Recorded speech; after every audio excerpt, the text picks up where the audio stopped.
This is the verbatim federal courtroom testimony of the Sean Diddy Combs trial as reported by Inner City Press. The court wasn't expecting him. Reporters didn't even have his name on standby. But when Jim Carrey walked through the courtroom doors, quiet, serious, and wearing none of his signature smiles, the entire gallery froze in place. Known for his comedy, his masks, his madness, Jim wasn't here to entertain. He was here to confess. What he revealed on the stand wasn't just disturbing, it was devastating. He said he did things he still can't talk about without shaking. That his success didn't come from talent alone, but from compliance. And the man who oversaw it all, Sean Diddy Combs. With his voice trembling, Carrey recalled candlelit rituals, bathtubs filled with ice, and powerful Hollywood elites who stood by while he was initiated. This wasn't testimony. It was a spiritual purge, and it changed everything. No cameras were ready. No reporters had a seat saved. But when the courtroom doors opened that morning, and Jim Carrey silently stepped inside, everything stopped. The man known for his larger-than-life performances, the rubber-faced comedian, the talk show prankster, the man who once made the world laugh with just a grin, didn't look like Jim Carrey at all. He wore a black overcoat, sunglasses, and an expression so hollow it made seasoned journalists shift uncomfortably in their seats. He wasn't smiling. He wasn't joking. He was walking like a man who had come to do something terrifying. The courtroom, already thick with the tension of Diddy's ongoing trial, froze in place. Even the judge looked up from his notes. One of the bailiffs leaned into the prosecutor's ear. The words, "Jim Carrey is here to testify," echoed like thunder across the federal courtroom. No one had seen this coming. Carrey carried a manila folder tucked under his arm, clutched tightly like a secret he had held onto for decades. His stride was slow, deliberate. Diddy turned around in his chair and stared at him. At first there was confusion. Then as Carrey got closer to the witness stand, something in Diddy's eyes shifted like recognition or dread. "I'm not here for revenge," Jim said softly, removing his sunglasses as he approached the stand. "I'm here to release what I've never said out loud." He raised his right hand, was sworn in, and took a long breath as he sat. For the first time in the trial, the courtroom wasn't waiting on a lawyer, a prosecutor, or a witness on the list. It was waiting on a man who had built his career on laughter to finally stop hiding behind it. What followed would shake the room to its core. "I've done things I can't even say without my voice breaking," Jim said almost in a whisper. And Sean Combs was at the center of it. You could feel the air leave the room. No one moved. No one dared. A few hands went over mouths. One juror had to look away. Carrey gripped the edge of the witness stand with both hands. "What I saw, what I was told to do. What I agreed to, thinking it was part of the climb. It haunts me." The judge leaned in slightly, motioning for him to continue. What Jim Carrey said next would become headline after headline. But in that moment, it was just a man trembling, finally speaking into the silence that had kept him bound for decades. The tension had not let up. No one breathed too loudly. No one interrupted, because Jim Carrey, with his face ghostly pale and his voice shaking but steady, had just told the courtroom what Hollywood had always feared he might say. "I was funny, but that wasn't enough." He went back to the late 1980s and early 1990s when he was struggling in LA, performing stand-up at every dark club that would take him. "I was doing impersonations, slapstick, anything that got laughs.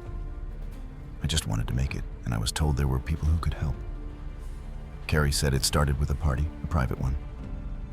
Invitations came through intermediaries. He described being invited to a house in the Hollywood Hills that belonged to someone with power. That someone he later learned was Sean Combs. "I didn't even know who he was at the time." Jim explained he was newer in the music game, but people said he was on the rise, that he had connections not just in music, but in film. Then came the offers. Carrey claimed he was told that in order to be seen, he'd need to attend certain gatherings, meet certain people, and if asked, play along. "At first I thought they meant schmoozing, just social stuff. But then I was told flat out if I wanted access to certain auditions, I'd need to go through Diddy." That's when his voice broke slightly. "And I did. I went through him." The courtroom remained still. Carrey described receiving a call from a manager he was desperate to work with. He said there was a role coming up, a big one. Said I was funny, but that others were ahead of me, unless I made a connection. That connection, he said, led him to an encounter with Diddy. It wasn't a meeting, It wasn't business. It was something else. Then he said it. I bathed with Sean Combs to get a role. The words hit like a brick. Even the stenographer flinched slightly as she typed. Carrey explained that he was taken to a luxury suite where Diddy was waiting. He described the room in disturbing detail. Soft lighting candles, a bathtub already filled. I was told it was a cleansing ritual, that if I wanted to be taken seriously in the industry, I had to be comfortable shedding who I used to be. Jim stared down at the table. It was humiliating, but I did it because I thought that's what it took. The judge allowed the testimony to continue, citing its relevance to establishing a pattern of behavior and coercion. Carrey clarified that no explicit threats were made, but the pressure was implied. It wasn't do this or else.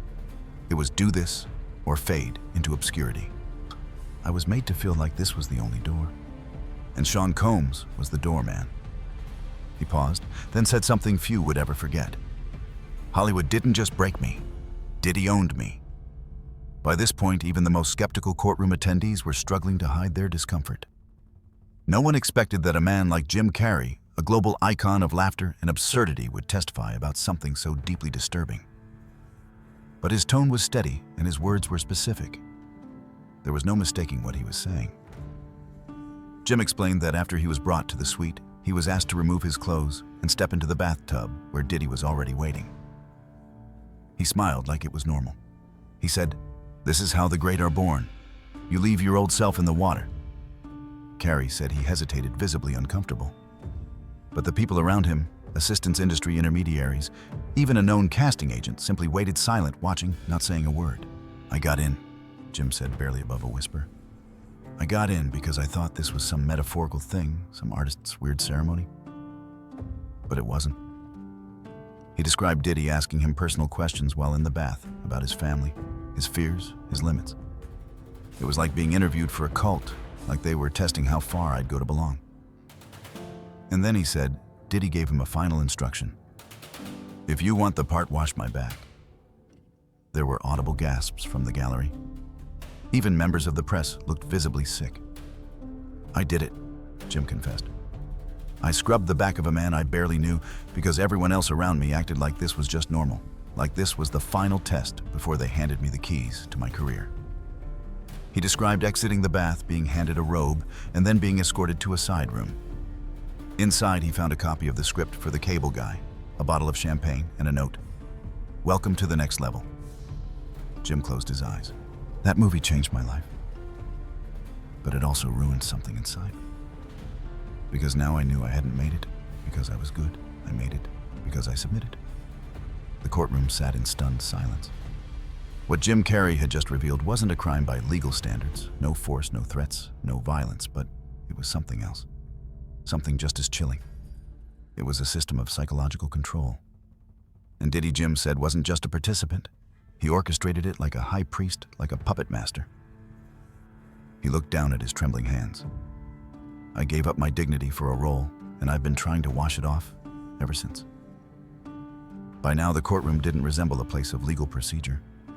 It felt like a theater of revelation, a long overdue confessional unfolding in real time. And Jim Carrey, still seated at the witness stand, seemed to carry the weight of every soul who had stayed silent for far too long. He leaned forward, fingers trembling slightly, and said what everyone was waiting to hear. "The parties were worse." He began by describing the first Diddy party he ever attended.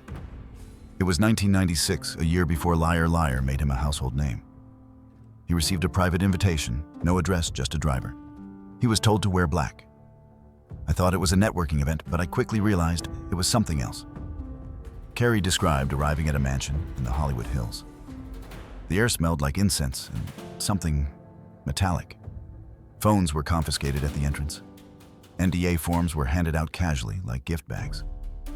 And once you walked through the threshold, nothing looked real anymore. There were people in masks, models, athletes, directors, but no one said each other's names. They just nodded like we were all there to perform. He explained how the house had been converted not into a party space, but into a labyrinth, candlelit corridors, velvet drapes hiding smaller rooms, music looping hypnotically from hidden speakers.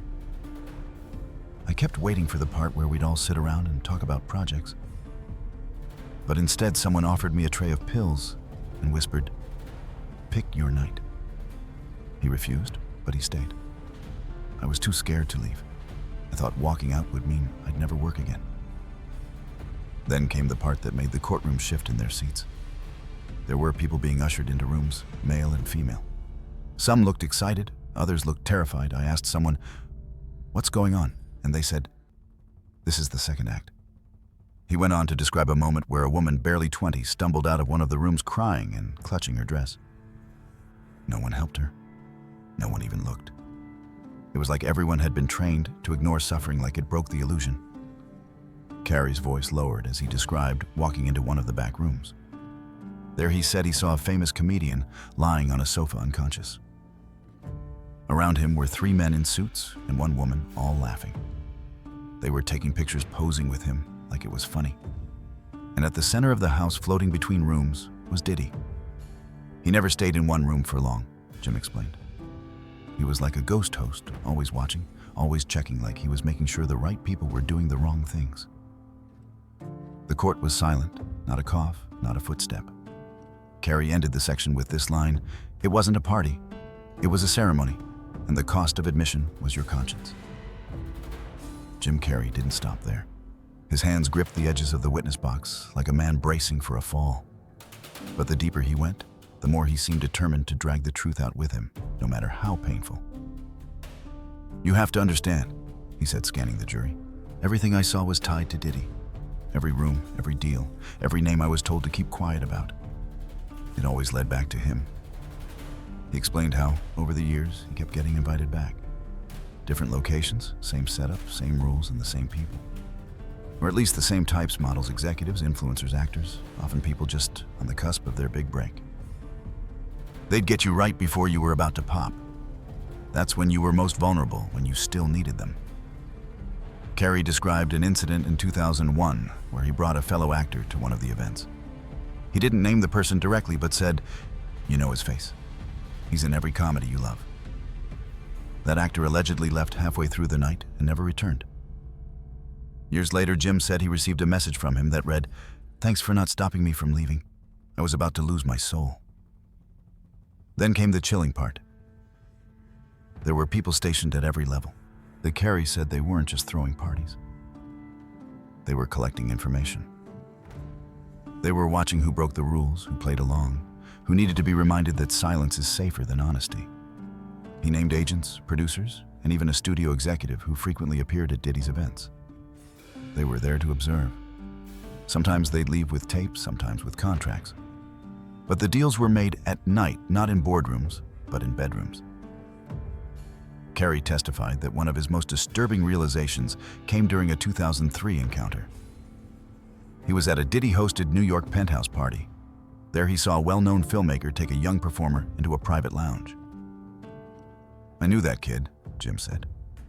"He'd just gotten a deal with a record label. He looked terrified, but no one stopped it. Not even me." Jim admitted he lived with guilt for not intervening more. "I rationalized it, told myself it was just how this world worked, but it's not, and it never should have been." The courtroom felt like it had shifted from a trial to a reckoning.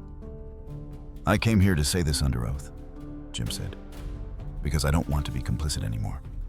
I don't want to sit in interviews talking about Ace Ventura while pretending I didn't see the devil behind the curtain." And again, he made it clear the devil was Sean Combs. At this point, some courtroom attendees were visibly shaken. One juror had tears in her eyes. The judge called for a 5-minute recess, but Carrey insisted he continue. "I want to finish," he said. "I've been quiet for too long." The prosecutor gave a silent nod. Jim took a deep breath and began to explain the most painful part of all the silence. "I didn't speak up because I thought I was crazy," he said. "That's what they make you feel, like you dreamed it all, like you misunderstood everything. And if you try to talk about it, you're branded as paranoid or broken." He described years of internal struggle after Bruce Almighty, after Eternal Sunshine of the Spotless Mind, even after Yes Man. He said he was smiling on red carpets while crumbling inside. "People would tell me, 'You've got it all.' And I'd go home and stare at the wall for hours because I knew how I got it, and I couldn't live with that." Carrey said that when he finally tried to confide in people, agents, therapists, even close friends, he was often met with avoidance. They'd say, "That's just how it is." Or worse, "Don't dig that up. It's dangerous." Then he described the hallucinations. "I'd dream of the rooms, the parties, the bathtub. I'd wake up drenched in sweat thinking I was still in that house. My mind kept replaying it, trying to rewrite it. But it never changed." He said he began to believe he was the problem, that maybe he had consented. Maybe he had chosen this life. But after hearing the testimonies of other witnesses like Cassie Ventura and Monique, something snapped into place. They weren't crazy, and neither was I. We were made to feel that way, and that's how the machine survives. The courtroom hung on every word. Carrey looked down, his voice cracking again. I stayed silent because I was afraid. Afraid I'd lose everything. Afraid they'd come after me. Afraid no one would believe me. And afraid that if I told the truth, I'd be confirming the nightmare everyone tries to forget. He paused. But I'm not afraid anymore. By this point in Jim Carrey's testimony, the courtroom had stopped functioning like a courtroom. The air felt heavier. No one rustled their papers. No one whispered. All eyes were locked on the man who had once been the face of joy for millions, now delivering a horror story that shook the foundations of the entertainment industry. Jim adjusted the mic. His hands no longer trembled. His voice was calmer, almost eerily steady. What he was about to do, he had been rehearsing in silence for years. There's a list, he said. He clarified that there was no written list, no document to hand over. But everyone in Hollywood, according to him, knew the list existed. It was an unspoken truth. The ones who always showed up to the parties, the ones who never flinched when things got dark, the ones who protected Diddy because protecting him meant protecting themselves. And then, without naming anyone directly at first, he described the pattern. You'd see the same faces at every event, the same director, the same handler, big-name actors who had squeaky clean reputations, but who always seemed to be there when the cameras weren't. They weren't just guests, they were gatekeepers. Finally, he began dropping names. Carrey said that on multiple occasions, he saw one now Oscar-winning actor, someone beloved for playing moral heroes, attending what he called backroom initiations. He claimed a major daytime talk show host was once present during an incident involving a young dancer who had passed out and had to be carried out while no one called for help. He also mentioned a well-known music producer who brought new blood to these parties, promising them careers in exchange for silence. But it was the moment when Carrey circled back to Diddy that the courtroom went ice cold. Sean Combs wasn't just at the top of the list, Jim said. He made the list. These weren't just people who benefited from the system. He curated the system. He curated them. He said Diddy would move through rooms, introducing the right people, giving subtle nods that meant he's safe or she's in. Carrey claimed these moments were like rituals, moments where trust was silently cemented through complicity. And then he described a particular scene from 2005. I was at an estate party. The upper floors were blocked off. Someone handed me a key card and said, VIP only. I went upstairs and saw a room filled with masks, not just for fashion, but for anonymity. And there in that room were 5 names you'd recognize instantly. Directors, A-list, actors, executives. And at the center of them all was Diddy. According to Carrey, these individuals weren't just partying. They were watching, observing others, deciding who could be trusted, who could be used.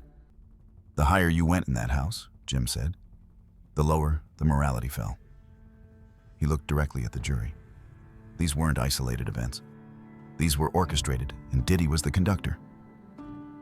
If Jim Carrey's earlier testimony had been composed, if trembling honesty had defined his opening remarks, what came next shattered that composure entirely. He paused for a long moment. The silence stretched so long the judge almost asked if he needed a break. Then, with his eyes fixed on some invisible point beyond the courtroom walls, Carrey began to cry. This is the part that took me the longest to say, he said, voice cracking. Because it sounds insane, but it's true, and I've lived with it for too long. He leaned forward, gripping the edge of the stand. You don't get famous in this town without getting touched. Maybe not physically, but spiritually, emotionally, mentally. Somewhere, somehow, someone has to get inside you, break something, and then remake you in their image. The gallery was frozen in place. I thought I could avoid it, that I could smile through it, be the funny guy, be harmless. But when it came time to level up, to go from comic to leading man, I was told I had to pass through the fire. And the man who lit that fire was Sean Combs. He began listing off psychological scars like old war injuries, panic attacks, dissociation, self-loathing. He said there were days on set where he would shoot scenes, make a room laugh, then go to his trailer and sob uncontrollably. I couldn't tell anyone because if I told someone, it would mean I was weak, and weak people disappear in Hollywood. Carrey revealed that at one point, he even considered taking his own life. There was a moment in 2007, after the number 23, when I thought I was done. Not just with acting, but with breathing. I thought, if this is what success feels like, I want no part of it anymore. He described a moment when he saw a photo online, an image from one of Diddy's parties that he didn't know had been taken.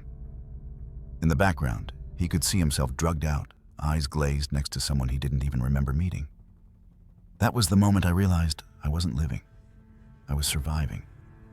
The prosecution remained silent. There were no objections, no cross-examination. No one dared interrupt what felt like a man exercising decades of agony in real time. And then, in a voice barely above a whisper, Jim said, "They took my laughter. They took my light." And the man who held the match was sitting right there at every party smiling, while the rest of us burned.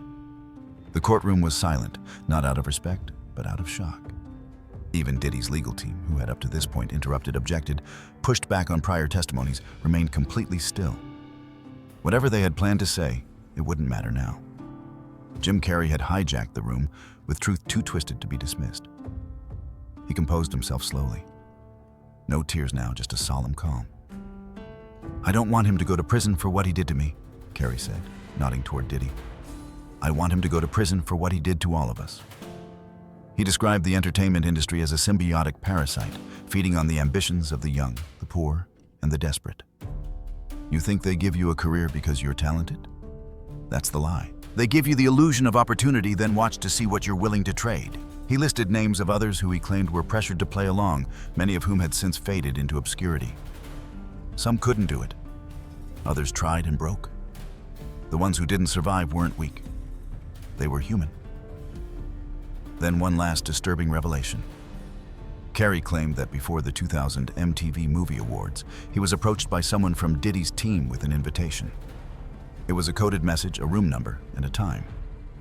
"I was told to show up clean. No cologne, just vulnerability." He didn't go. But the next day, my publicist told me I'd been pulled from a major endorsement deal. No reason given. He paused. Sean Combs doesn't need to say the words. He just makes the call. Carrey leaned in, voice now barely audible but firm. "He made me do it, and I'm still paying for it." The judge asked if he had any final words. Jim looked around the room, then spoke to no one and everyone at once. "To anyone watching this, to anyone who thinks I'm exaggerating or delusional, I hope you're right. I hope I'm the crazy one, because if I'm not, then this industry is sicker than anyone ever imagined." And with that, he stepped down. No applause, no outburst, just the echo of one man's truth bouncing off walls that had until now protected the powerful. As he walked out of the courtroom, reporters didn't rush him. No one asked for a selfie. They just watched him walk as if watching someone who had just survived a storm no one else could see. And somewhere behind him, Diddy sat silent. Because in the end, Jim Carrey didn't come to entertain. He came to testify. And what he said will haunt Hollywood forever. The chains of silence are broken, and Jim Carrey's wrenching testimony has ignited a fierce crusade to dismantle Diddy's empire of manipulation. Thank you for standing with us in this unyielding fight for justice, amplifying truths that defy coercion and fear. Share your voice, leave a comment below, and tell us what stirred you most in Jim's soul-bearing confession. Let's keep the fire of truth blazing until every secret is exposed and every shattered spirit is heard.